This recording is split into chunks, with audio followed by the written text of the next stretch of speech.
You're listening to Zero Hour, a Scarlet Rhapsody podcast. Hey everyone, welcome to another edition of Zero Hour. We are at episode 139, and we are going to talk about Kraken Con 2018. Kraken Con 2018 took place up in Oakland, gentrified Oakland, mind you. It took place in the Oakland Convention Center, and also shared space with the Marriott Hotel. And Jared and I, we checked it out. Jared, say hi. Hello. And for full disclosure, we were guests of the convention. We were even in the program guide. You could ask for our autographs and we could have signed. Which would have been awesome. I would have signed mine, "Have a great summer." Keep in touch. We were invited by Kraken Con to do panels for them again. We've been doing panels for Kraken Con since 2016. Wish we kind of were able to do the 2017 show when it was on the Hornet, which is not too far from the convention center. But alas, it was just a one-day type thing, and unfortunately, this is the last Kraken Con. Yeah, it was sad, not just for us having gone there the last 3 years, but also for the staff, for the attendees, for basically everybody. It was a very somber final day. You can kind of sense the sadness in the air. Jared and I, we've attended anime conventions where you can kind of get that feeling that no one wants to leave. We get that impression with Anime Boston and Otakon where, like, on the last day, like, everyone just loves this con so much that you just don't want to leave. Normally, when it's the last day of the con, we're like, okay, let's get the hell out, catch your flight, and go. Whereas at Kraken Con, there was a bit of that, like, yeah, we don't want to leave, but at the same time, it feels like a funeral for a friend. It also hurts by the fact that because it is the last one, it's not only is it I don't want to leave, it's I don't want to leave for the last time. Additionally, to give you some context of Kraken Con and in the Bay Area, Kraken Con is the last mid-sized con in the Bay Area. The Bay Area has lost quite a bit of mid-tier cons that we recently lost Animation on Display, aka AOD, and the major cons up in Northern California now are Fanime, SAC Anime, and Crunchyroll Expo, if you're just going to count the anime stuff. I really feel like the Bay Area is pretty much like the cradle of civilization for anime conventions, and when you have those three as your last three standing, well, Crunchyroll Expo is relatively new and just it's more industry focused. When you kind of have those three as your three main anime conventions and all the small and mid-tier size ones are gone, like, what do you do? And Kraken Con, even though it's not technically an anime con, it's an everything pop culture con, it had the elements of an anime con from, say, like the late 90s and early 2000s before conventions went so mainstream. You had like nearly 24-hour programming, or at least programming that went up to midnight, and it was just a really safe space for like young people to attend panels, do karaoke, meet and greet with guests of honor, and it was just like an all-day affair. It's not like these one-day cons where it's like 10 a.m. to 4 p.m. Like, you're there the whole day, and when you have some downtime, you're not doing anything, like, if you're not doing a game show, if you're not shopping in a dealer's hall, you can just chit-chat with friends and just also make new friends, too. It still had that friendly environment of, like, an old-school anime convention, but done with, like, a lot of pop culture type elements. So there's a lot of things we really enjoy about this con, even though we're guests. Like, even just kind of seeing things from the attendee perspective when we weren't working panels, it was pretty sweet. Yeah, there's definitely a lot to like at that convention because between panels we were, I was hitting the video game room. I used to do that almost every year. I did that at one point or another, and I'd just play a fighting game or I'd play something. This year I got lucky enough to play Super Robot Wars V. That was a huge deal for me because I've always wanted to try one of the newer Super Robot Wars games, and yeah, it was fun. Definitely some cool attacks, especially when the Yamato showed up and started raining the pain. But even if it's not that, the dealer's hall is nice and it's not too crowded. They had a photo section. They had an anime screen showing various shows. And not just, like, anything new. It was more like they were showing, like, old-school anime titles that fit in with the theme. So this year's Kraken Con theme was akin to high fantasy Dungeons and Dragons. So a lot of the anime programming, or just video programming in general, was themed around that. So, like, on Sunday morning, They were actually screening Neverending Story on the main stage.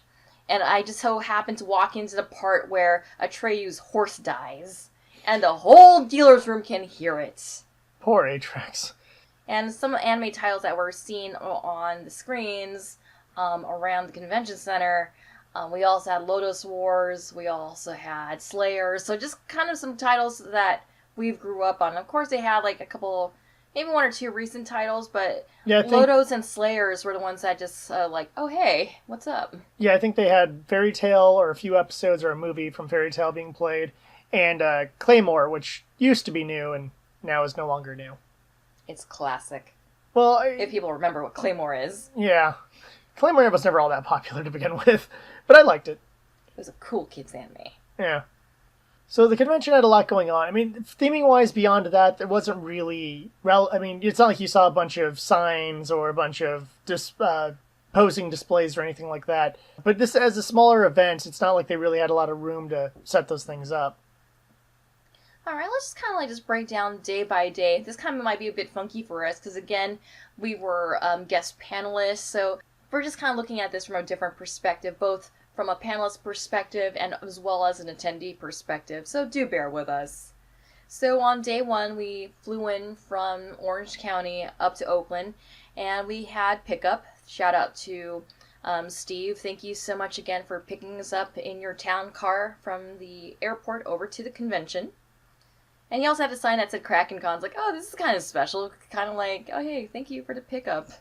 It's just kind of like that scene, like, in movies when you're, like, someone's at the airport waiting for pickup and they have a sign like, oh, hey, don't we feel special? Yeah, first time it ever happened for me as I was getting picked up for visiting a college. And it was one of those things where it was like that scene for The Simpsons where the guy's like, oh, that guy's the same last name we do. Taxi. And it was like almost about to do that. And someone was like, are you Jared? I'm like, I am. You're supposed to come with me. I'm like, oh, okay. I was about to get a taxi. So it's about like a 10-minute drive from the airport up to downtown Oakland. And then we just kind of checked into our room. Very nice, cozy, comfortable room. Just kind of just napped and dozed off for a bit. Went over to the hotel bar. Just kind of got our usual truffle fries. Oh my goodness, I love those truffle fries. I had the chicken quesadilla, which was actually pretty good. Better than I was expecting it to be. So we're just kind of like just slowly easing ourselves into day one of Friday. There wasn't much going on like during like the afternoon time, but things kicked off more at like 4 or 5 o'clock. And thus we also started our con by hosting our first panel. And Jared, what panel was that? That was the Dangerous Women of Anime panel, which I took a lot of time to revise because I wanted it to be bigger and better than it originally was, and I think it was. We ended up having too many characters. I think we ended up having to do a lightning round of this character is this character is this. I love that lightning round because we had like some people in the audience who knew about the female protagonist that we were talking about. So when it got to Sailor Mass, I was like, tragic backstory. Also likes cats. Yeah. With a machine, I did. What was it? Villain turns good guy turns team mom. It's like, describe a Gundam character badly. That should be a panel of its own. That'd be a great panel. So, if any of you out there are fans of Gundam and just want to just do a panel called Describe a Gundam Series Badly, or Characters Badly, like, we're down for that. Yeah. Gundam Wing. 5 boys who are teen idols. Ish. You'd say boy band turns terrorists, then turns heroes. They wanted it that way. And they're done. That's the series. Anywho, so that panel went pretty well. For day one of a mid-sized con, you're going to get a handful of people just coming in and out. So we were already expecting a small attendance. Also, later in the evening, we did our convention War Stories panel. I love this panel, and it should be at more cons, to be honest.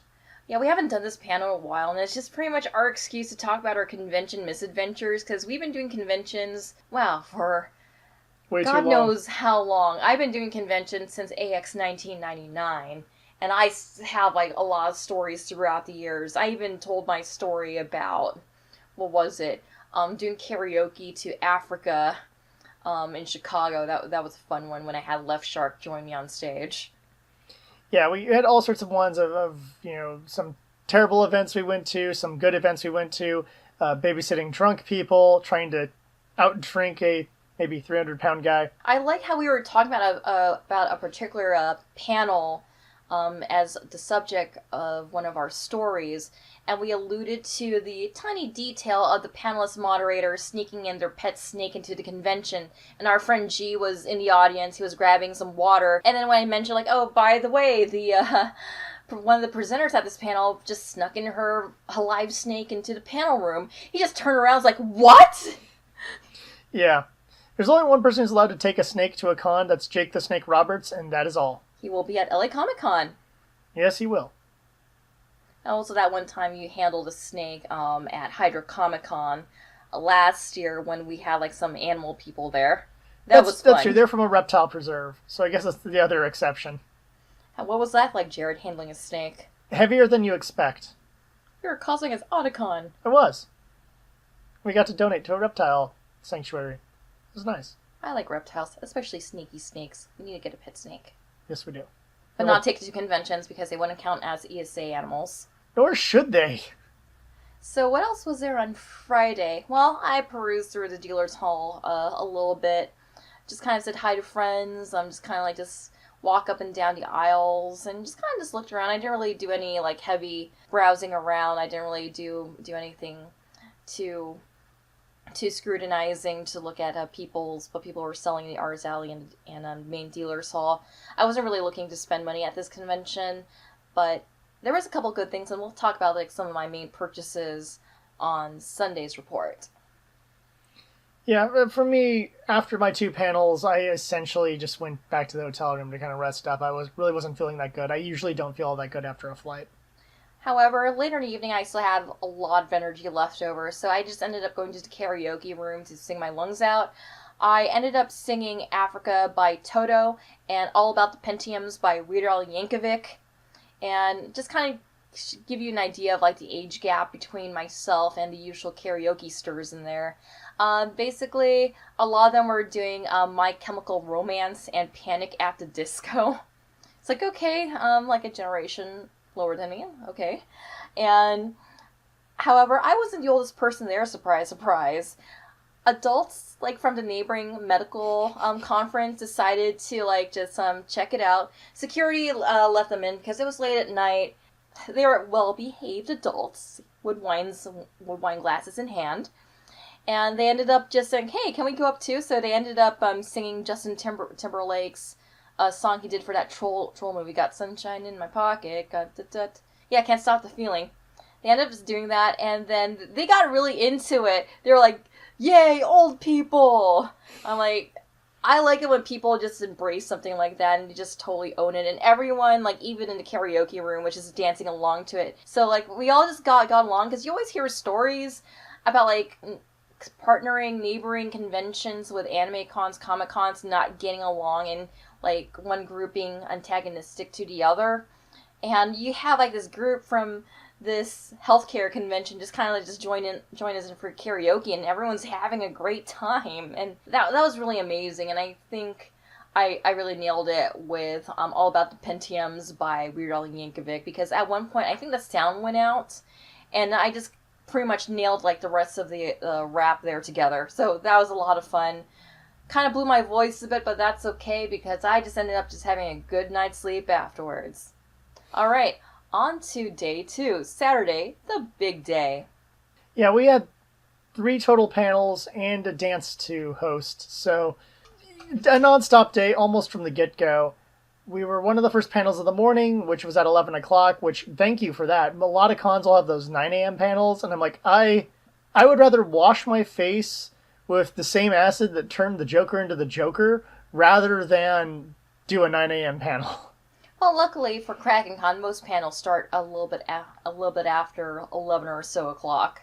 Yeah, and we were one of the 11 o'clock panels, which opened up with...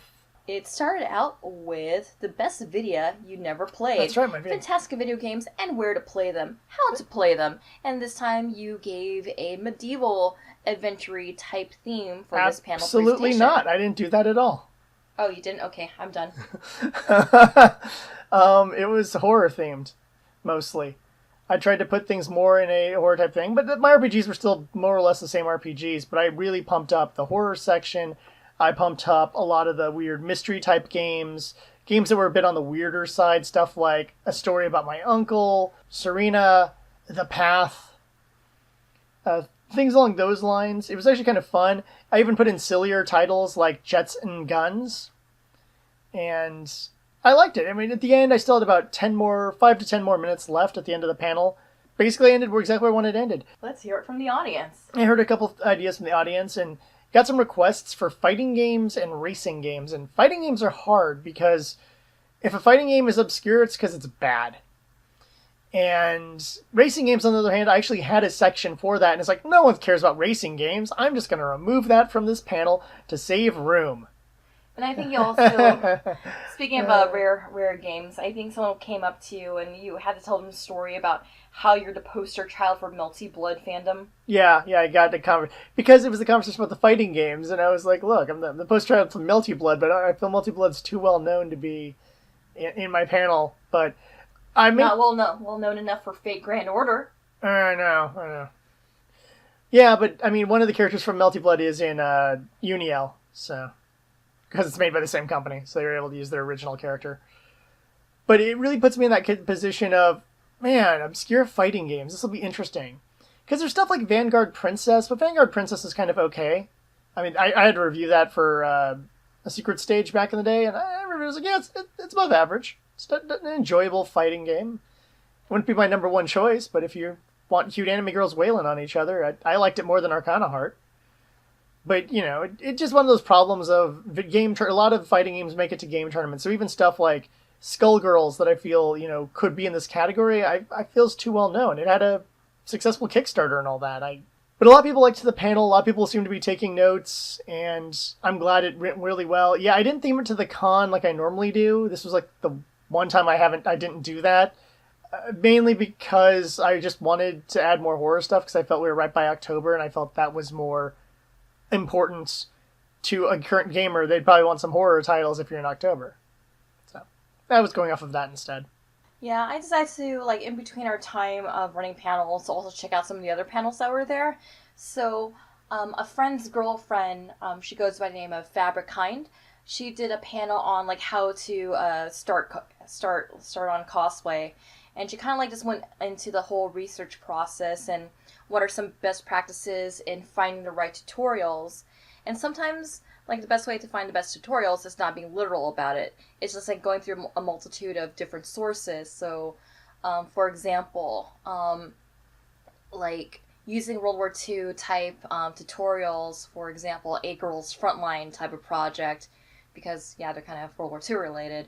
Or, like, even going for a Star Wars kind of research project, because I know, like, a lot of Star Wars weaponry is just modified World War II weapons. Yep. So just kind of like just going into that and just kind of like just different ways to think outside the box in terms of like just finding tutorials and research for cosplay projects, which I found really interesting. I only was there for just a couple of minutes before we had to start up our Steven Universe panel, Hidden Gems in Steven Universe, and we had Dee Dee Lynn Magno Hall as a guest at Kraken Con.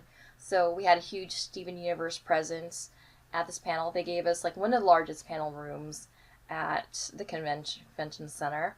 So that one went pretty well. We mainly covered references from Season 1 and Season 2 because we haven't gone throughout most of Season 3. We're still catching up, but we are getting there. And it also kind of just gives us some motivation to just kind of go through Season 1 and 2 again to see if there's anything we missed or anything we need to just brush up on, because I just realized it's been a while since I've seen like episodes of Steven Universe from Season 1 and Season 2. Yeah. Because I just feel so out of the loop in the fandom. But I always like talking about like old school anime titles and where to watch them and how to support them, because this gives me an excuse to gush about Utena. It gives me an excuse to gush about like classic Evangelion. Yeah, it kind of falls in that category. It aligns very well with our Dangerous Woman of Anime and several of the other panels that we didn't actually do at this con, but have done at other cons, such as Make Mine Mecha and East-West Connection. So this panel went pretty well. We had a huge audience, and hoping that we can improve and build upon this panel once we get caught up on season 3. Yeah, it's a nice panel that can continuously evolve because there's always going to be some new hidden gem that we find, and with every season there's always going to be new things put in there. So I'm looking forward to doing the revamp on that one, and I'm looking forward to also just kind of marathoning all of Steven Universe from episode 1 because I think that'd be a lot of fun. Now that we have it on streaming on Cartoon Network and I have login credentials for that, looking forward to just marathoning, just kind of doing like a gem explosion day. Because I think that, they call them Steven Bombs anytime they release several new episodes in one day. Mm-hmm. So let's Steven Universe binge and stuff. The final panel of the day we had was Sailor Moon. I can talk about that. So we had a pretty good audience for Sailor Moon, considering it was later in the evening, and I volunteered to do this panel because Jared's at the dance, and I can run this panel YOLO solo because I've done this panel solo a couple of times before, and there's always a different audience you're presenting this to, and there's always a different audience anytime you're presenting a panel like this, especially since I've been doing this panel since 2011. And the idea is to just educate people on this is what localization was like in the 90s and in the early 2000s. And we have it good today. Well, almost, but we have it good. In the sense that you don't have to, send an anonymous source $30 to copy VHS tapes from second or first generation quality, and you're not quite sure what quality you're going to be getting, and then receiving your tapes a couple weeks later, and then doing the same process to finish a 200 episode series in their purest form. Thank goodness we have streaming. Also, shout out to Joanne and Claudine for showing up to this panel, just good friends of ours. And it's because I ended up lecturing a lot. I only had 10 minutes to show clips. Usually we have half an hour to show clips. And Jared, I wish you were there because you could explain the FCC and broadcast standards better than I can, because I know that's more of your background.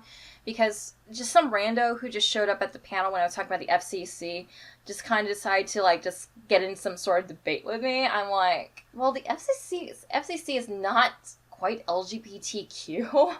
And they tried to make up this argument that they were. I'm like, well, you have to look at the context of the time in the 90s, because if just a little bit of a teaching moment for here if you guys aren't familiar. When Ellen DeGeneres came out of the closet and on her own show in 97, mind you, Ellen DeGeneres had a show, a primetime sitcom type thing when sitcoms were a well-rated show at that.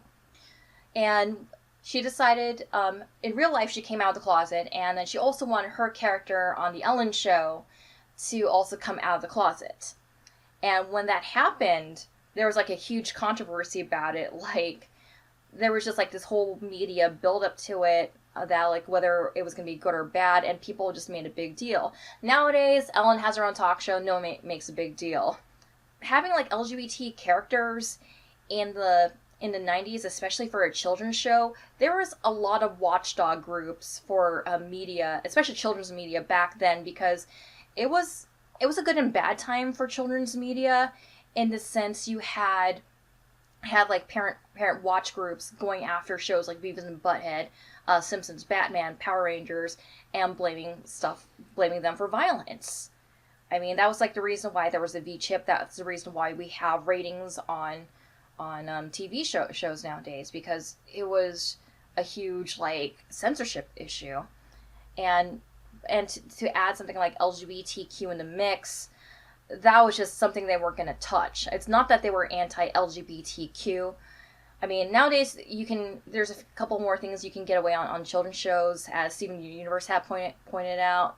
Not a lot, but at least there's steps getting there, and I'd like to say we're a lot more far. We've come a longer way than a couple of European countries that won't even broadcast their episodes of Steven Universe for that reason.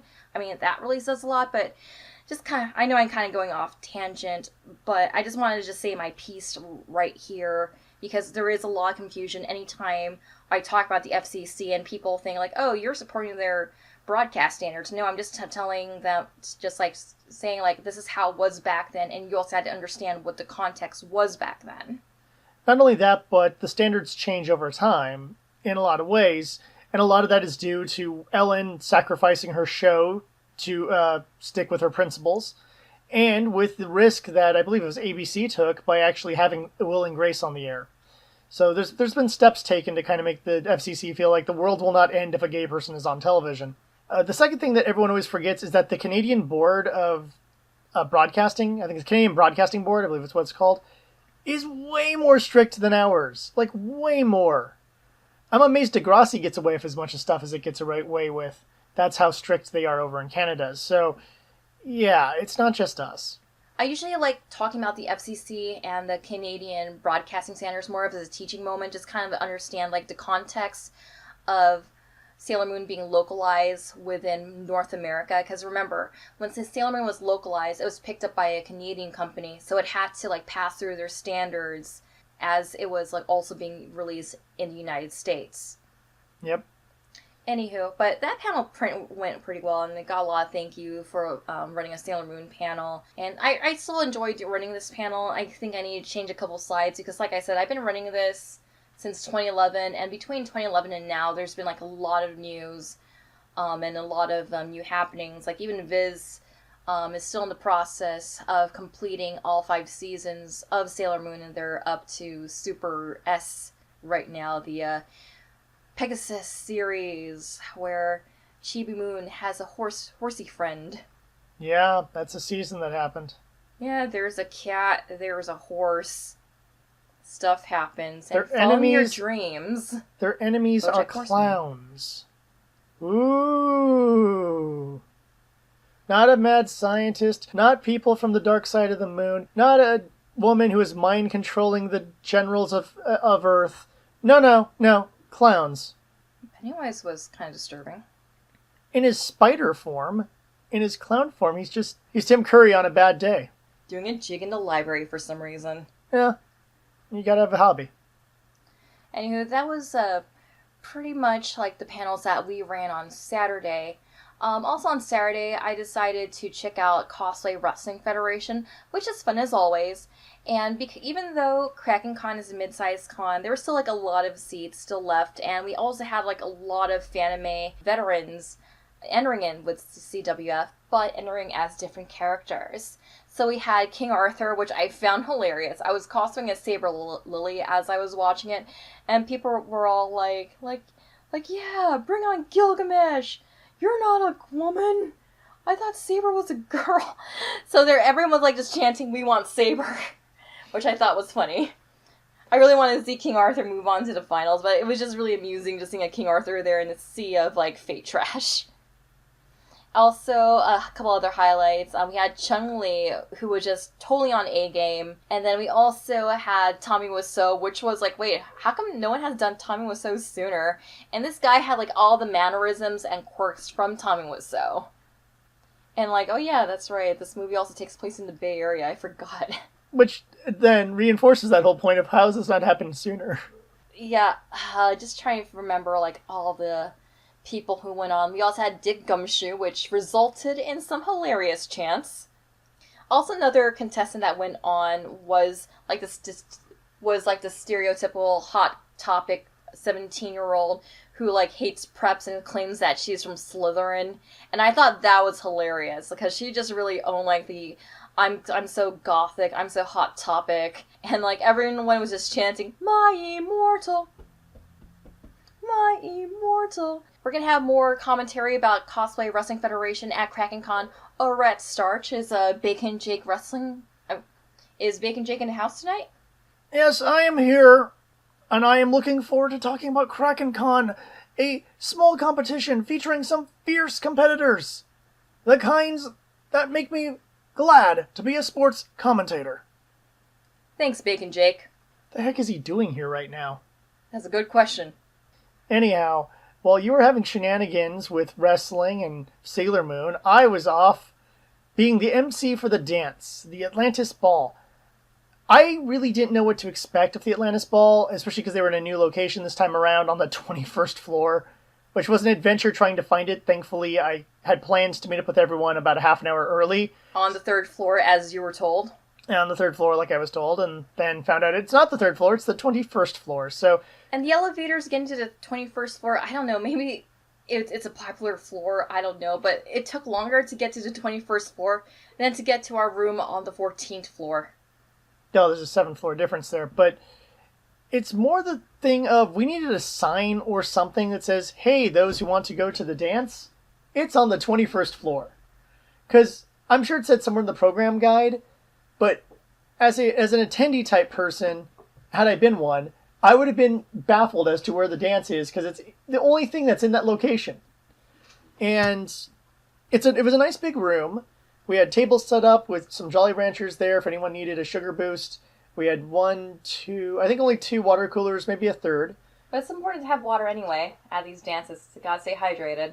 We had a photo booth area that sadly wasn't all that popular. I like the photo area because it made a nice background for my saber costume. Had like this Renaissance glass stained window action going on. I tried promoting it as the MC, but people just seemed to have limited interest. I thought our dance floor was going to be a bit bigger than it was. I felt that it was a little small, but it did fit everyone on. A few people would always stand off to the side and just kind of dance out of the way of the dance floor. I've done that before at certain dances, so I fully get that, especially if you just don't want to get crowded by people. We had a fairly large audience of people. It took a while for people to get there. I think more people started showing up closer to 8:30 or 9 o'clock, rather than the original 7:30 start time. So initially it wasn't that many people, then we eventually built up to a large amount, and then by the end it started to whittle down. Setting up the king and queen was kind of difficult, because a lot of the people in cosplay didn't dance all that much.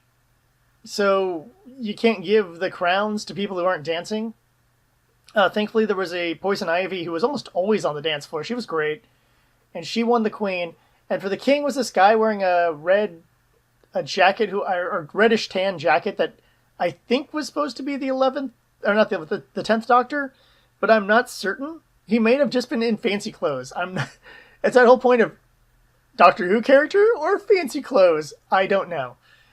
But he worked pretty well, and he was actually a really funny guy. He said some jokes when he got crowned. The music went pretty well. Some songs I had issues with, especially like when we do the Final Fantasy set and we get that stupid pop song from the beginning of Final Fantasy X-2.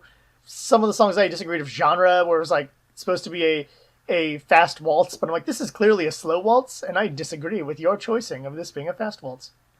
We did certain things that were set as certain sets, and then we had the versus sets. So we had anime versus video games, where people had to choose which playlist they want to hear first. We also did Legend of Zelda versus Final Fantasy, which one you want to hear first. And then we had 2 mixers, a swing mixer and a Latin mixer. And those were where people basically begin with 2 people on the dance floor, they dance, the song stops, and they grab people from the sides, and then they dance, the song stops, those 4 people split off, grab new people from the sides, and you just keep slowly drawing people in and switching partners. Which is fun for those who are into that. I do not personally like that. I would have skipped them if I was on the dance floor. But being behind the booth and essentially being the DJ of the event, I didn't have to worry about that because I wasn't dancing most of the time.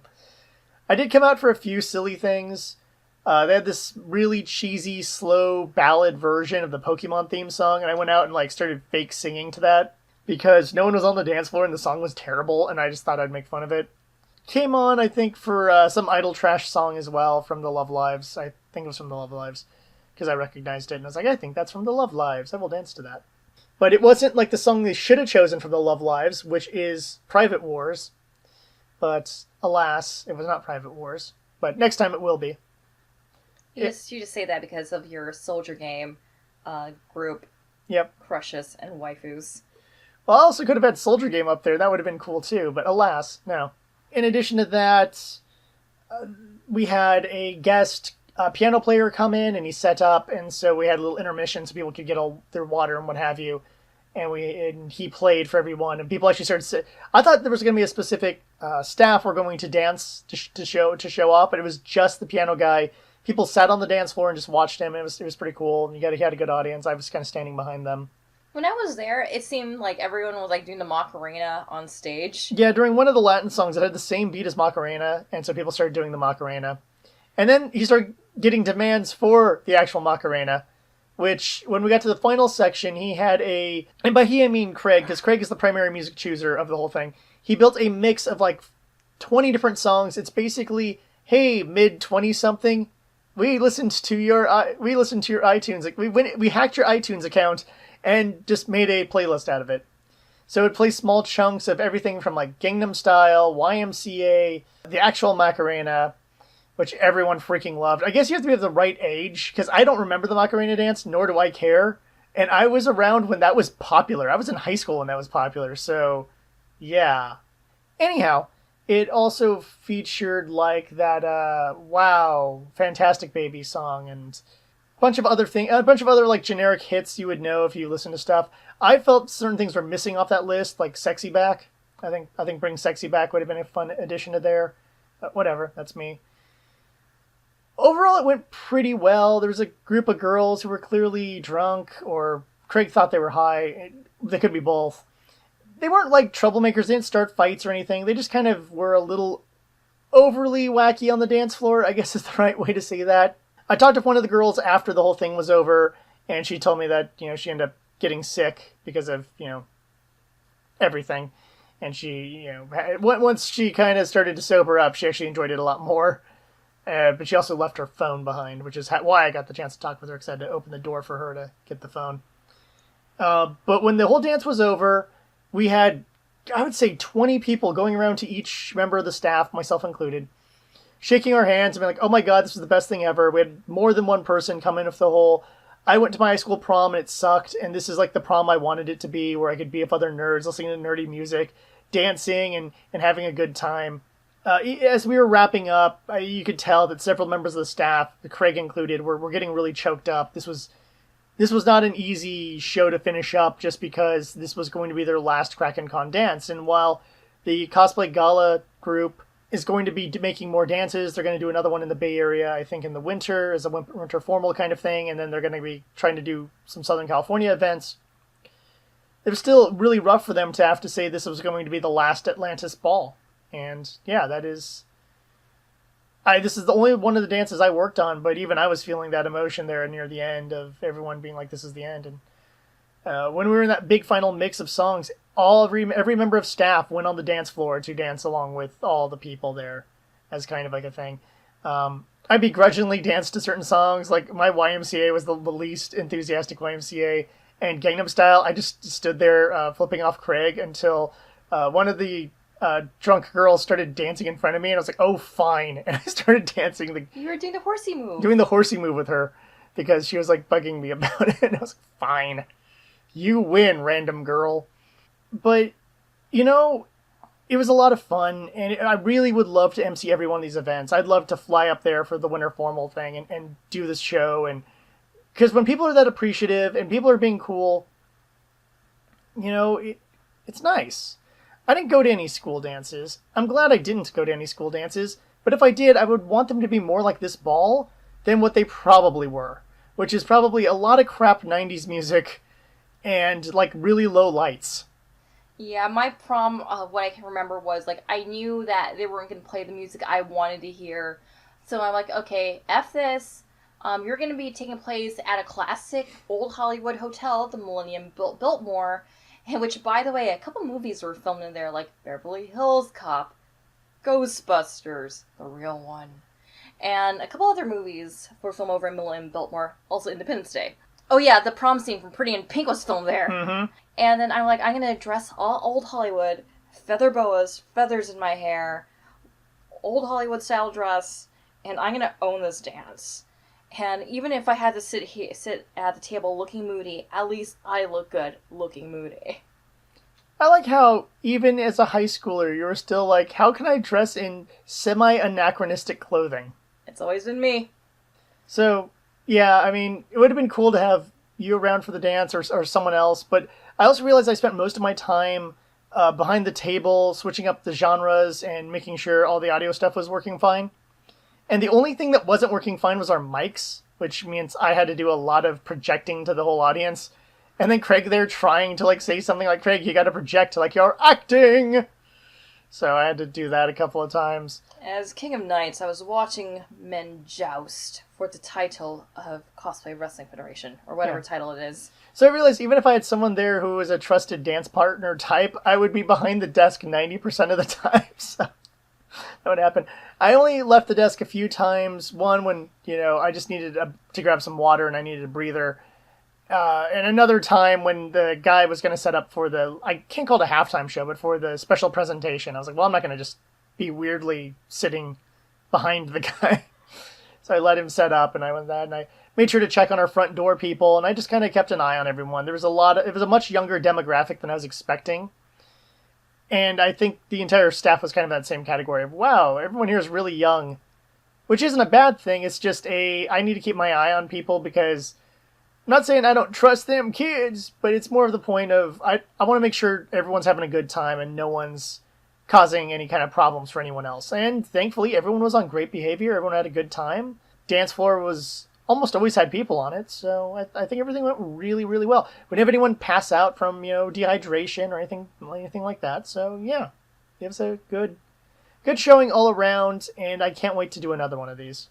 Yeah, it was fun for like the first 45 minutes. I checked it out before I had to run the panel. And it was just fun just dancing and like there was this one girl who needed a partner. It's like, okay, I'll be your partner type of thing because that's the kind of person I am at these ballroom dances. And then I got at least one dance with you, so that's all awesome. Yep. And I also danced with Craig, which is always fun. Yeah. I danced with a nice lady who was like, my sister runs a ballroom studio or whatever. I was like, I'll teach you how to waltz. I'm like, this is not going to end well. And so we waltzed to the Sleeping Beauty theme. Because that was the song being played for the King and Queen, which is interesting choice. So we waltzed to a little bit of that, and it was awkward because I always forget which foot I'm supposed to go on a waltz. I'm terrible at waltzing. Start on left, dude. I know. It was doing a box step thing, and I always screw it up. It's just how it is. I screwed it up with you, I screwed it up with her, I've screwed it up with my mom. Whoever else has tried to teach me how to box step, I always screw it up. It's weird. Well, you're on the West Coast, so you can West Coast swing, unlike the times on the East Coast, where you can only East Coast swing. True. And then I guess you can count dancing with the one girl to Gangnam Style. So that was my dance my dance partners. I told some of the people afterwards, some of I was like, I wish I had done more dancing. I had so many other responsibilities. I didn't have the chance to do more. But I also, by the end of it, I had a migraine that was kind of right on the edge of for the majority of the day. And by the end of the show, my head was it's so much pain. I had to go directly back to the hotel room once the show and everything was over because I was dying. So I had to take some medicine and eat some food to try to keep myself alive. Yeah, I ended up just kind of checking out a little bit of the Gong Show after Cosplay Wrestling Federation because King Arthur just kind of went from cosplay wrestler mode. It's like, I'm the host of the Gong Show. And it's basically, it was just is almost like cosplay lip sync for your life, but you were just given a random song and you had to lip sync to it and you had to just do the most outrageous things to it. And it's just pretty much like a round robin elimination process. So like you would be gonged off. Yeah. So okay. That was kind of fun, just kind of watching it as a late night type thing. And then we also checked out karaoke. My friend's boyfriend was also hosting karaoke. It's like, okay. I was actually roped in for like a round of Let It Go because I can actually belt Let It Go, but I won't do it right now. Because you're from Boston, and that's the theme song that Boston had for a while. Yeah, because we had those nor'easter winters, and that time at Boston College that you and I were just belting out Let It Go while in the middle of a snowstorm. Yeah. That was fun. So yeah, I just did karaoke for like a little bit, and after that I just kind of called it a night. Oh, and we also did one other thing on Saturday. We went out to support my cousin's panel, Azure Lane versus Kantai Collection, and he actually roped me into the panel. He was like, hey, you can talk about this. And then my cousin was all like, hey, I didn't really prepare for this panel. Like, dude, I have a whole panel on Google Drive about Kantai Collection. If you had told me, I probably would have, like, brought it up. By the way, I don't want to be, like, a jerk to your cousin or anything like that, but one of my pet peeves is people running panels who are not prepared to run their panels. So, yeah, Been nice if I was given hindsight on this. Like, I could have just busted out, like, I sunk your waifu panel, and we could have talked about how all your ship waifus have sunk and died. I think the two of you could have easily run that panel, and I could have been in the audience and be like, yeah, boats! You'd be like, yeah, Akagi. Yeah, ought to go. Yo. And then I would have gone and said, like, oh, crud, I gotta get to the dance. And ran out halfway through. But that was a fun panel, because there was a couple of us who were in the panel room who were also in the girls' frontline, and we also ended up alluding a little bit to girls' frontline. Dude loves me some GFL. Yay. As redundant as the game can get sometimes. Anywho, and on to the last day. Aww. Moon is about to crash into us. So, this was another one with a morning panel, because of course it was, and it's last day. And you got to teach kids about mythology. Yep, I did my Final Fantasy mythology panel, which I love that panel. It had recently been updated with removing a few of the weapons because I was told the weapon stuff is boring and the monsters are more interesting. So, removed a few weapons, added a few monsters. Basically finished right there at the end. I think I had room for like one or two questions about things, including one about like, what about armors? And I'm like, well, the thing about armors is not a lot of legendary armors in mythology. There's the occasional shield that has some sort of thing, some sort of gimmick to it, but a lot of those just never really get super promoted. That is to say, promoted to a position wherein an RPG person would actually throw them in there. So, there really isn't much. I think the best I could probably do is the Aegis shield. I might be able to add that in next time around. But outside of the Genji gear, there's not a lot of unique shields or armors that are based off of anything mythological. And then I got another question about, it's the standard, your favorite summons and stuff like that. I'm glad a lot of people liked it. I hope a lot of people got interested in D&D, or at least learned something about mythology in the process, because I love kind of talking about those things. And I realize that, there's still more creatures and stuff I really want to go into. So hopefully I'll have the chance to kind of do that very soon, because it's so cool, and learning these kinds of things is a lot of fun, and I hope that the audience had a lot of fun. I had someone hang out with me afterwards who asked me a few different questions about, my favorite Final Fantasy games and things like that, and, how I felt about the Final Fantasy VII Remake and whatever. So it was so nice having just, a Final Fantasy nerd-out conversation before having to head out and do, last-minute shopping and what have you prior to our final panel and the end of the convention. So for most of Sunday, I was just perusing through the dealer's hall, and I tried out a couple of their interactive type booths there. There was a booth that was it was an archery booth, but it was not real archery, because you're just using a foam core type thing, and you have to just aim it at a balloon. So I just realized, I don't think would be the best archer, because I don't know, my aim is off and I can't balance the bow and the arrow together. So, I just ended up just trying that out. Just, there was a line for it, and hey, I want to try out our archery. And then there was also, a little gladiator kind of a ring where, you had, foam weapons, and you just push the other person off the ring. I watched my buddy, Robbie, do that with his Ranma friends, and that was fun. There's also an amp guard, foam core, beat 'em up melee group that was also giving tutorials, so that looked pretty cool. I didn't partake in it. I was cosplaying as Nozomi in her constellation outfit. My friend and I, we ended up just doing a photo shoot of our Love Live constellation outfits, because we've been meaning to finally get together and cosplay together, because we've known each other since 2002, Japan Expo, and it's been a while. So we ended up we just went ahead and just ended up cosplaying together and getting photos with Oscar C., who was the official photographer of Kraken Con, and he had a photo booth over in the dealer's hall, so that was fun to do, and shout out to you, Oscar, for taking amazing photos. Also, I ran into Dee Dee and her husband right by the photo booth. They were just getting ready to do autographs, so it was nice seeing them again. I was quite surprised that Clifton remembered me, and the first time I actually met Dee Dee, I was cosplaying as Nozomi in the marine outfit. And, oh my god, you were! Yeah, that's right. Well, the context to this. So, Dee Dee and Clifton were doing a play in Little Tokyo, and there was an event in Little Tokyo where I was cosplaying as Nozomi. And then after the thing, like, convenient, let's just go over to the theater and just go watch Dee Dee and Clifton. So we ended up watching Next Normal, and I didn't really have time to change out a costume because I don't trust LA bathrooms. Oof.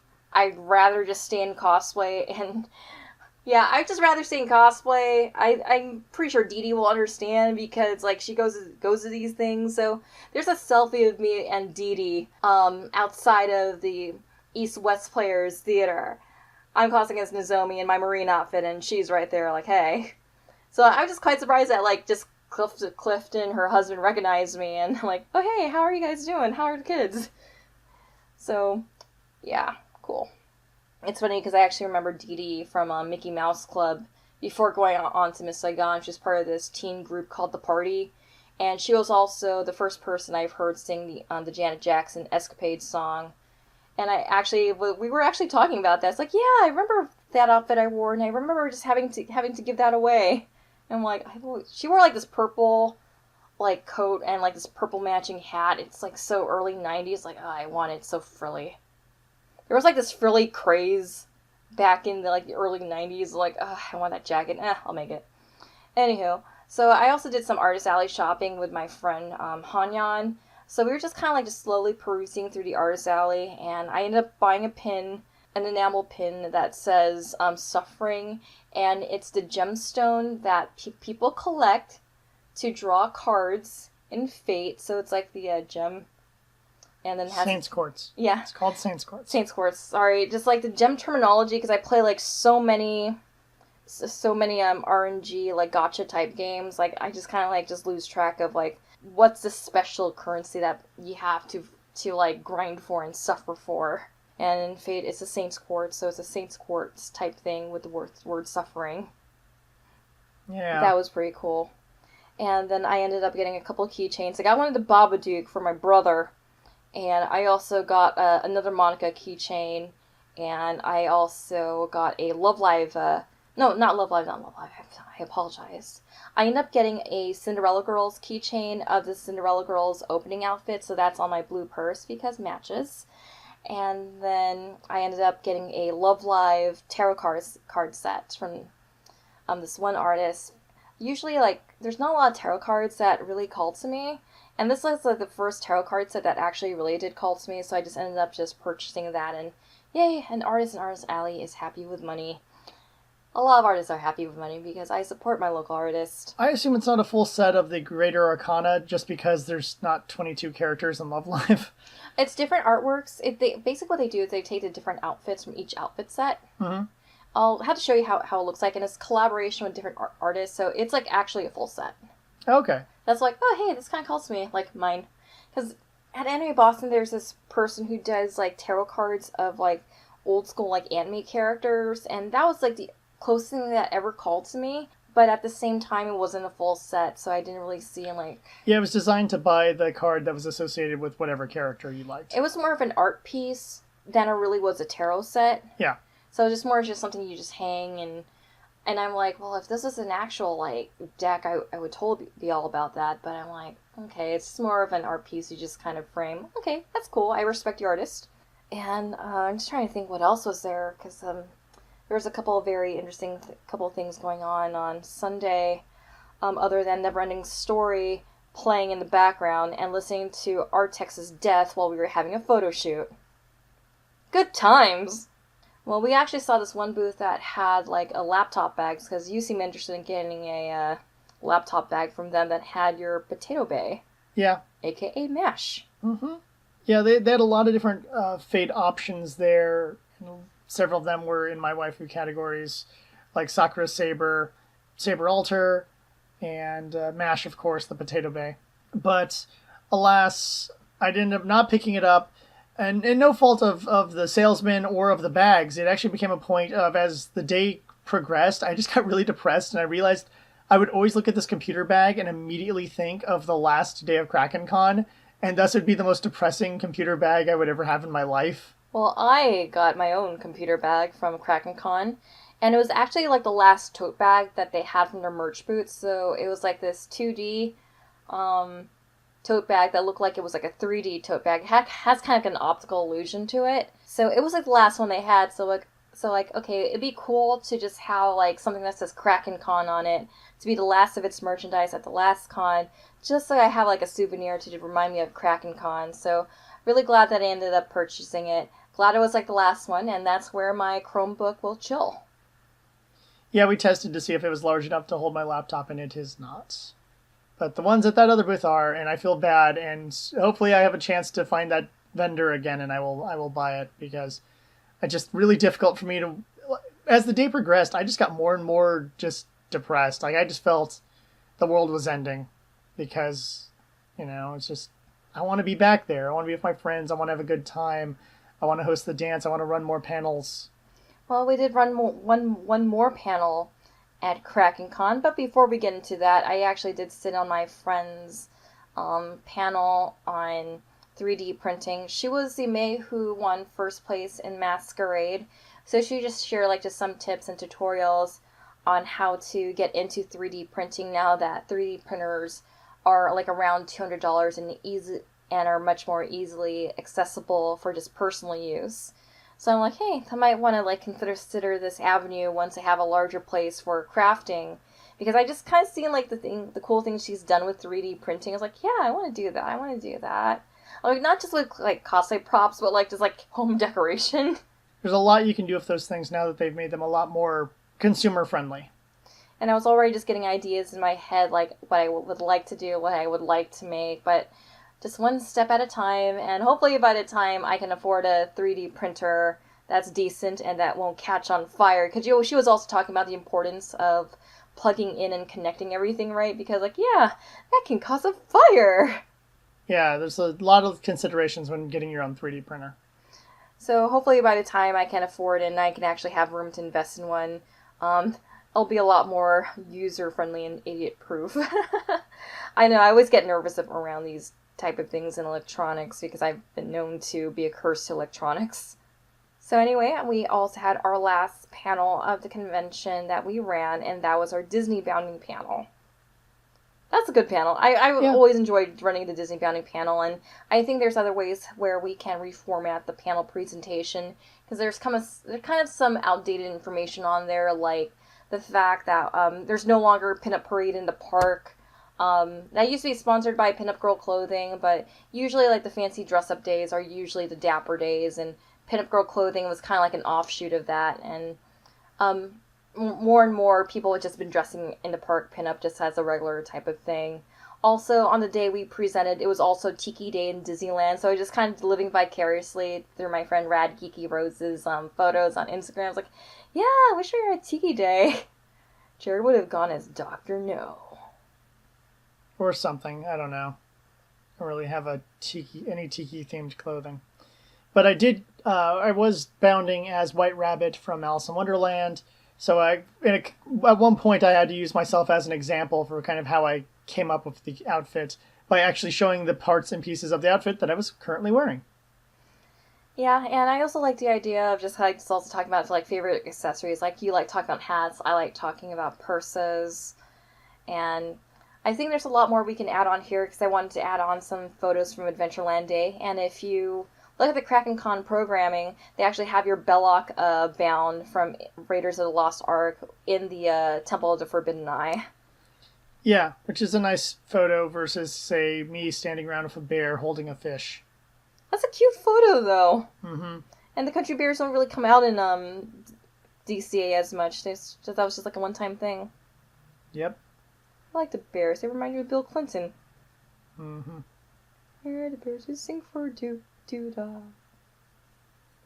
But that was a really fun panel to do. I always enjoy talking about Disney bounding, and we had a pretty decent audience for like a last day type of thing, especially for something that's local to Southern California, which is going to Disneyland. But you can still Disney bound even when you're not at the parks. Like you can Disney bound like at movies, you can Disney bound at conventions, or just Disney bound in the office. All right, final thoughts on Kraken Con. Oi, this is gonna be heavy. You're already moping about here, Jared. Yeah. I really liked this event. This was probably my favorite California con that's currently running. because one, the mid and small sized cons I really like, but I like them more in Northern California, wherein people actually go to panels. I knew people on the staff, and they were good people.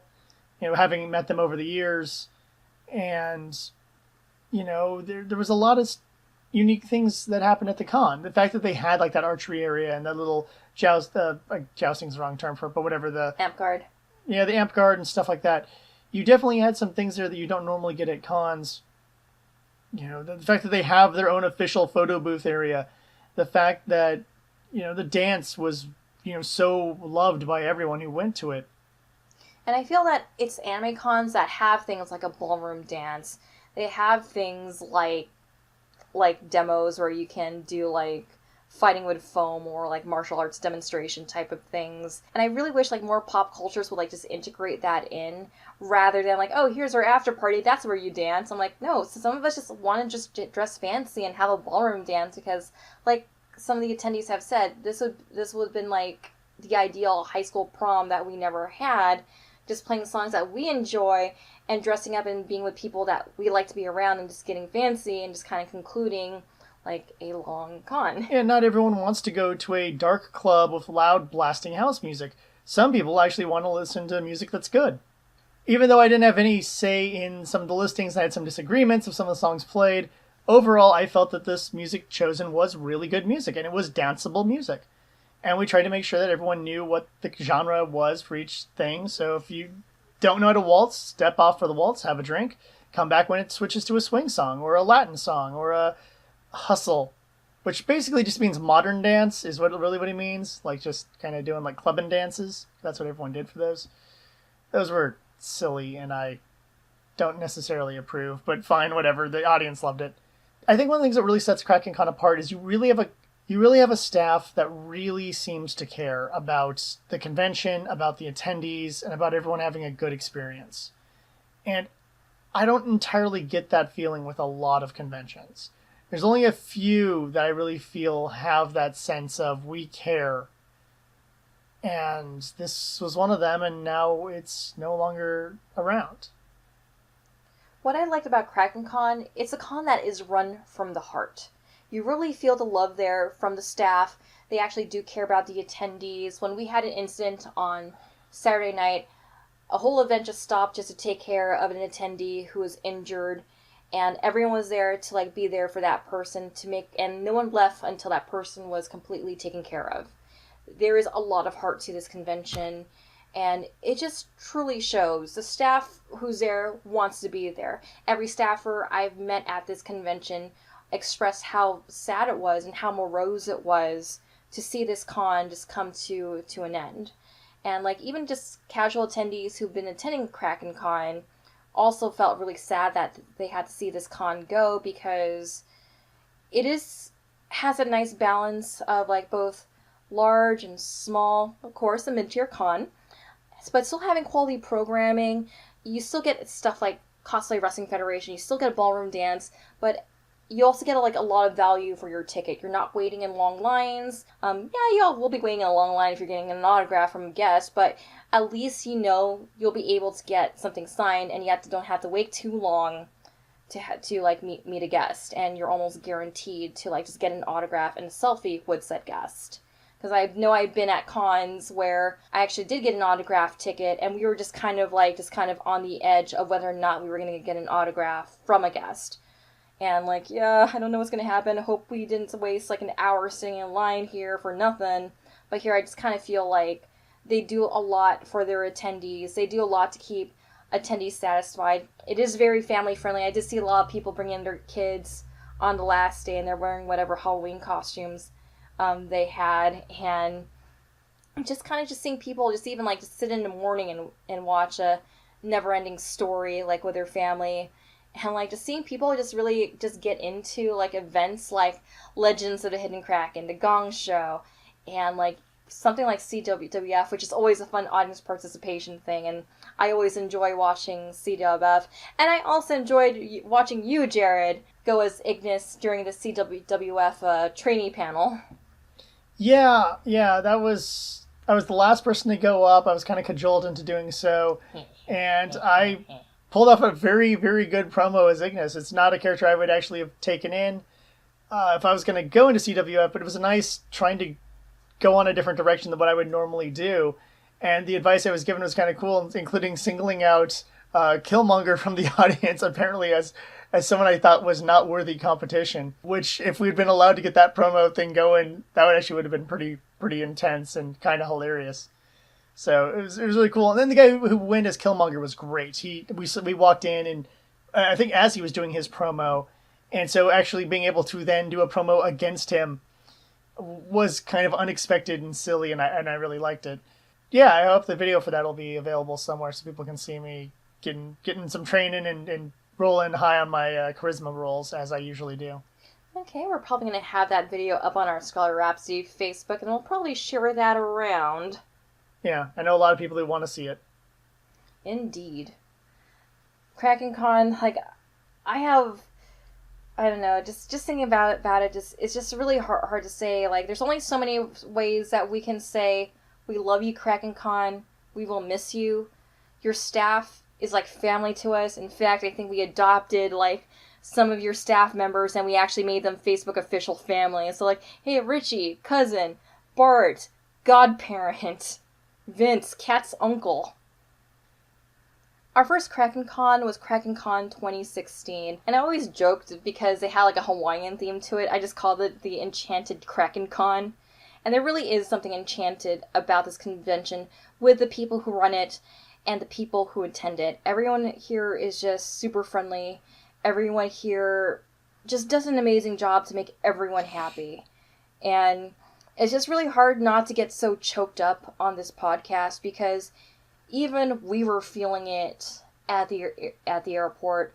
I was listening to Marshmallow's Happier, which is the theme of this con, and that's essentially just how I feel about Kraken Con, and just kind of seeing the last of the mid-tier conventions just kind of fade away, as I say. I mean, granted, we're still going to see the same people at Fanime. We're still going to see the same people at SAC Anime, or if they come down to Southern California, we'll still see them table at a small con, large con, or I know in one case we're probably going to hang out at Disneyland with a couple of our friends at Kraken Con, like, but at the same time, it's more of just having a convention there that's pretty much a safe haven just to be who you are. Well, that's terms I used to use for smaller cons. I said, it's just me and about 2,000 of my closest friends all hanging out and enjoying an event. And that's kind of what this one was, definitely in that category of me and 2,000 of my closest friends. And I really didn't feel any air of elitism from anyone there. I think the only cosplay problem I had was like one of my Elastistraps busting loose earlier in the day and not finding cosplay emergency repair as soon as dealer's hall opened because they weren't there. Like, oh, hey, they're probably checking out.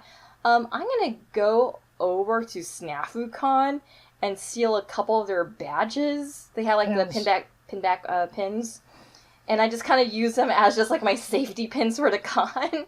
So that's just a con war story to mention. Like, yeah, when cosplay emergency repair is not there, what do? You go to the booth that has a lot of pins and you just use them to just pin your costume back together again. I needed those to hold Ignis together, sadly, because some buttons fell off. So shout out to you, SnafuCon. We will remember you as the real MVP. We don't even want to sign off on this podcast either. Yeah, it's just a lot of memories flooding back, and I wanted to go to Kraken Con was on the Hornet. That would have been fun. Get some photos with warbirds. And speaking of which, Carrier Con is happening in March, and this will be a everything con held on the Hornet. And it's run by a different staff from Kraken Con, but there's going to be a lot of crossover with staff and Carrier Con, and I know it's the weekend before WonderCon and it's a one-day thing. I'm just only because I'm just kind of curious to see how it goes, and I really want to support this con, and I like the fact that a wartime museum is also just kind of like using their ship to promote their museum and what they have. I mean, the VIP tickets aren't all that expensive either, and you can use those to shoot like in some of the parts of the ship where you're not really allowed to go into for the general public. So I'm just curious, like, just do that to just explore, because I'm a huge fan of history. But I do know that words on the street that a lot of the Kraken Con staffers are migrating towards Carrier Con. Yeah, that could be cool. Jared is still sad. I am. We'll have to listen to Happier by Marshmallow so you know how it all feels. I remember when I told you at the airport, like, yeah, for the theme of this convention, we're going to use Marshmallow. You're like, Marshmallow what? And it's also really hard to say, like, well, would you recommend this convention? Yes, yes, and yes. But unfortunately, there is no Kraken Con 2019. Get a time machine, go to the earlier years of this con, say hi to me. It'll be great. And shout out to my cousin Richie for covering Kraken Con in 2015. We only interviewed him just for an episode of 0 Hour. And this was like the first year when Kraken Con was on the actual Hornet. And also a lot of shout out to you, Richie, for also letting Kraken Con know about our services and running panels, because I don't think we could be talking about Kraken Con the way we are right now unless you also helped us just kind of like just understand what this con was all about, and also giving us the opportunity to present at Kraken Con. And that's why we will officiate your wedding on the USS Hornet. I will wear my Waves uniform. We'll make it happen. In the end, I think I speak for both of us and a lot of people who went to the convention by saying this was one of our favorite events. And seeing it go is hard. And I think this will be affecting me for quite a while, because this was the kind of event I wanted. I wanted an event where I felt welcomed. I wanted an event where everyone was having a good time. An event that reminded me of conventions in the old days where, I could just hang out with people and whatever, and everyone was good, and you just meet new people and have a good time. And with that said, our next convention, our NICU, is Los Angeles Comic Con, and we will be running panels such as Mythology of Final Fantasy and Make Mine Mecha. Busy weekend for me. And additionally, the next con after that one, I don't know if they do press or not, but I believe it's worth investing $15 for the full weekend.